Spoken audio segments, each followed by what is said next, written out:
Hey, just to reiterate what Pastor said about Wednesday nights is discussion-based Bible study.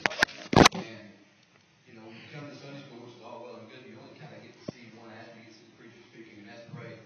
But there are, lack of a better phrase, professional Christians that show up on Wednesday nights that can, we share our faith with each other, share our stories with each other, and that's how we grow. So if you're not coming on Wednesday nights, but if you got that night free, I highly recommend coming out. It's a great time. We get to laugh and joke, and I believe we can actually make coffee. So that's always a good thing. Usually, I just have my Bible out, and I'm speaking on the microphone and doing this, so we photo. How many of you saw or are watching the Bible thing on History Channel? Yeah? Good. I kind of look at it as a game now. It's almost like a game. You ever seen that game where you look at a picture and what's wrong with this picture, and you just sit there and stare at it and say, well, that shouldn't be there, and well, that's kind of how I'm looking at it. Because through the whole thing, I kept going, well, that ain't right. Who saw the first one? Who saw the very first one? Did y'all see the Ninja Angels? Ninja Angels. I didn't know they had Ninja Angels in the Bible. I didn't know. They left out a few things. They added a few things. It's kind of weird. Did you notice Sodom and Gomorrah? You know what that big word they didn't mention at all? Uh-oh. They didn't mention homosexuality word. Oh, that's not PC. You can't say that. You can't say that. So, the quality's there. It's got some good stuff in it, but for me, it's kind of adding and taking away some things that I kind of not like. But the thing about the History Channel is they're wanting to appease to all audiences. And there's a problem with that because the Bible is not for all audiences. It's almost like if you take I'm terrible at math. Terrible at math. Hate numbers, can't do any of it. But if you hand me a book on tax code and say, go be a tax person, taxidermist, whatever they call it, I don't know. And they say, go be a tax person. I'm going to look at you like you're crazy. Well, I ain't got nothing to do with this book. I hate taxes. I ain't doing this. What happens if you hand a Bible to a person and say, here, go be a Christian? It don't really work, does it? So the same thing with history. They're trying to appease all audiences, but the problem is the audience that the Bible is for is Christians. So all that is to say this: how do you view God? There's a difference between how we view God and how everybody else views God. We view God a certain way. Non-Christians, they look at God a certain way. Atheists, well, they claim they don't look at God at all. I think they're wrong. But they think they don't look at God at all. So there's always a big debate of how do you see God? What's this got to do with Isaiah? Well, we're hitting Isaiah 53 today. If I say Isaiah 53, how many people perk up? How many know what I'm talking about when I say Isaiah 53? Already off the bat. Suffering servant, you want to know Isaiah 53? I hope you don't. I'm going to tell you a little bit about it. Let me tell you first off where we are. Isaiah is a book in what part of the Bible? The Old Testament. We learned last time I taught what a testament was. A testament is an agreement, right? So we're in the Old Testament. Now the History Channel is giving us the history of the Hebrew people. So let me run that by you real quick, just so you can kind of know where we are. And I'm not going to hit every single book, but we got creation. Okay? We got the flood. So far, so good. Creation of the flood.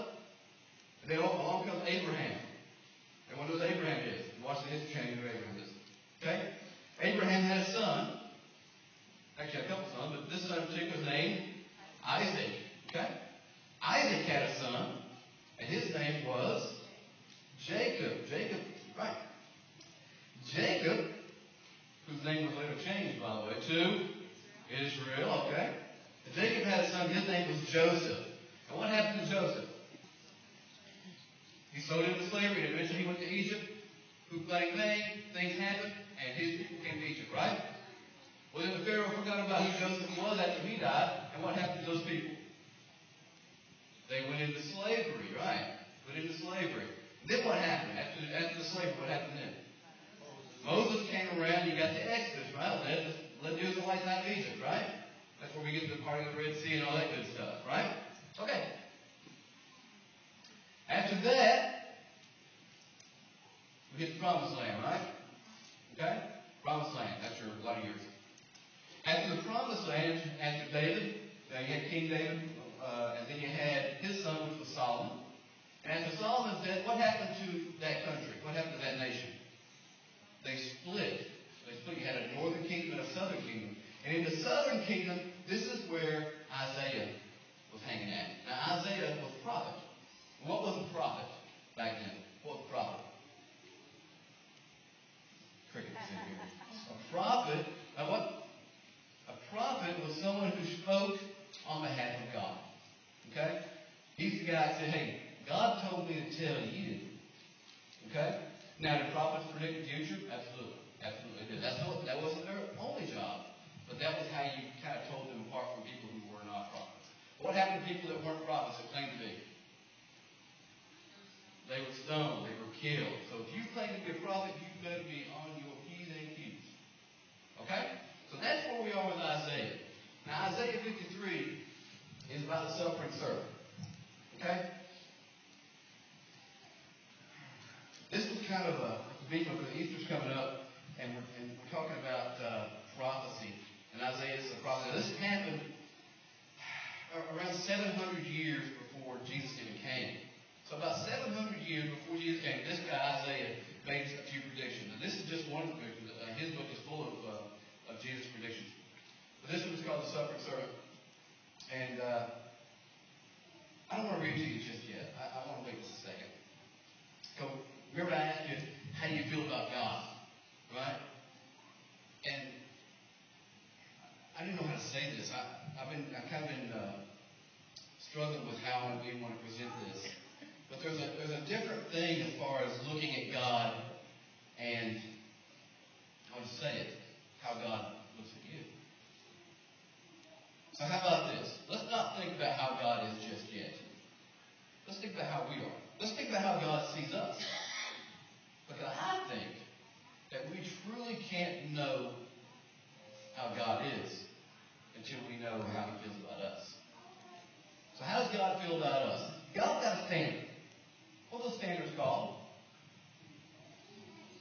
Non-sin, right? Commandments, right? But if we compare ourselves to those 10 commandments that's in Exodus 20, then we know that we cannot stand before a holy God and be right. Because we've all lied. We've all put things before God. We've all hated. You know what Jesus said about hate? Jesus says the same thing as murder. That's how high God's standard is. When you hate somebody, it's the same thing as murder in the eyes of God. When you lust after somebody, same thing as adultery in God's eyes. That's how holy it is. That's how holy our God is. He's so holy that you can't even fathom an iota of sin. So non-Christians will say this: I can't believe you would serve a God who would do this, who would send people to hell. I can't believe you serve a God who allows evil in this world. You know why? Because they're looking at God without looking at themselves. We look at ourselves and we see ourselves before a mighty God, a holy God, a God that's going to judge us. Then we can see where Isaiah 53 comes into play. And we can see how God feels about us. Let me read this for you. Now keep in mind, this is prophecy, so this hasn't happened yet. Who has believed what we have heard, and who has the arm of the Lord been revealed to? He grew up before him like a young plant, and like a root out of the dry ground. He had no form or splendor that we should look at him, no appearance that we should desire him. He was despised and rejected by men, a man of suffering, who knew what sickness was. He was like one people turned away from. He was despised, and we didn't value him. Yet he himself bore our sicknesses, and he carried our pains. But we in turn regarded him stricken, struck down by God, and afflicted. But he was pierced because of our transgressions, crushed because of our iniquities. Punishment for our peace was on him, and we are healed by his wounds. We all went astray like sheep. We all have turned to our own way. And the Lord has punished him for the iniquity of us all. He was oppressed and afflicted, yet he did not open his mouth. Like a lamb led to the slaughter, and like a sheep silent before his shearers, he did not open his mouth. He was taken away because of oppression and judgment. And who considered his fate? For he was cut off from the land of the living. He was struck because of my people's rebellion. They made his grave with the wicked and with a rich man at his death. Although he had done no violence and had not spoken deceitfully. Yet the Lord was pleased to crush him, and he made him sick. When you make him a restitution offering, he will see his seed. He will prolong his days, and the will of the Lord will succeed by his hand. He will see it of his anguish, and he will be satisfied with his knowledge. My righteous servant will justify many, and he will carry their iniquities. Therefore, I will give him the many as a portion, and he will receive the mighty as spoil. Because he submitted himself to death, and was counted among the rebels. Yet he bore the sin of many, and interceded for the rebels.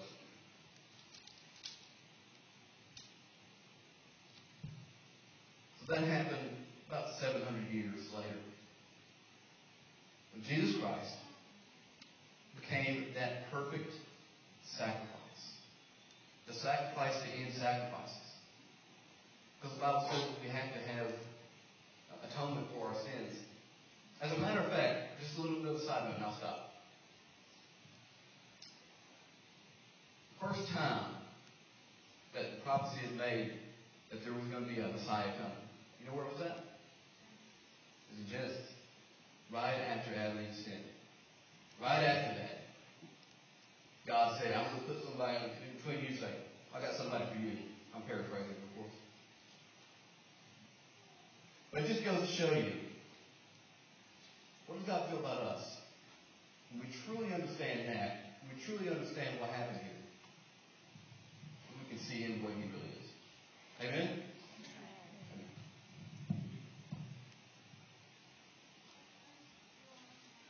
Don't turn it off, Rudy. I didn't want my microphone to, but my Bible stuff. Tell us what you got to do. You know, there's actually a song that we sang